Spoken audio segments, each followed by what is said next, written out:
Hey guys, so in this video I'm gonna share with you 7 fun things that you can do to a wet watercolor wash. So first I'm wetting my paper just partially, so I'm not wetting the whole surface of the paper because I want a combination of soft edges and hard edges. And the first technique that I'm using here is splattering using my brush. So I'm starting by adding the lightest color, which is yellow here, and then I added the darker ones, which was Aussie Red Gold, and now I am adding Serpentine Genuine by Daniel Smith. And as I go, I'm adding the darker ones and splattering even more. And now the color that I'm using is Phthalo Blue Turquoise, which is a gorgeous color. And as you can see, I'm painting using my brush and also splattering to the places that I think is going to look nice.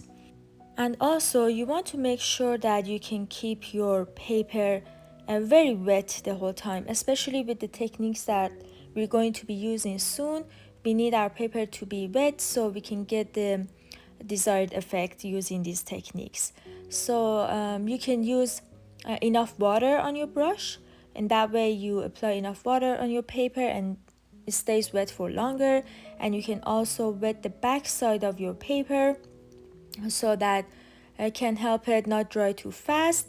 And also you can use a misting spray to spray on top of your paper so that doesn't affect the pigments that much because it's just mist, but also just helps the paper stays wet for longer. And now I'm splattering using a toothbrush. This is a great technique that you can use on a wet wash, and you can also use it on a dried painting as well, but I especially really like this effect when I use it on a wet wash because you can see it gives you really nice fusions of colors. And then I splattered using a granulation fluid. This is similar to splattering water, so it kind of disturbs the paint underneath, but it has a more powerful effect comparing to water. So you can see it, you can notice it even more. And now I'm lifting some paint so that I can have some lighter areas so that I can paint some fish on top of it later when the painting is dry. And now I'm sprinkling some gold powder by Schminky. They have different colors. The one that I have is bronze, and I think it's a really nice color. And this is another way to add some interesting effects to your painting. And just make sure that your paper is wet while you're doing that. And also try to sprinkle it on the darker side so that it can show even better.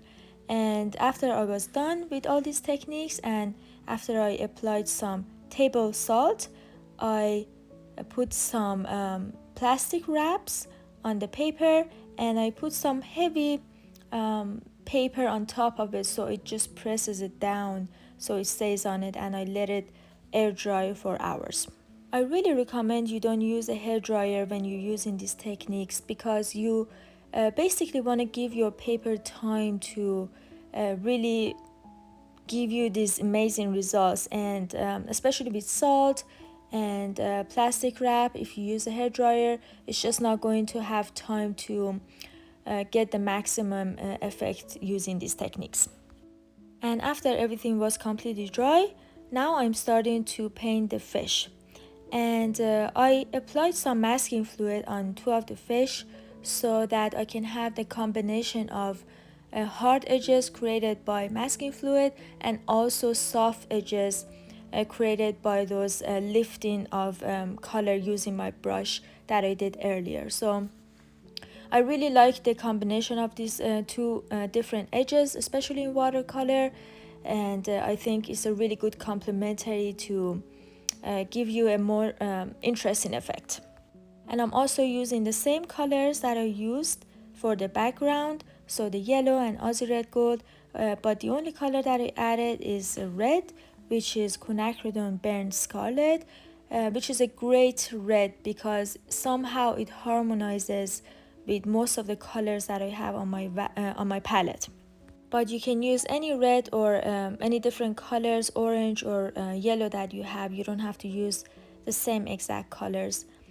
And you can get the same result. It's not going to make a huge difference. So don't worry about having the exact colors.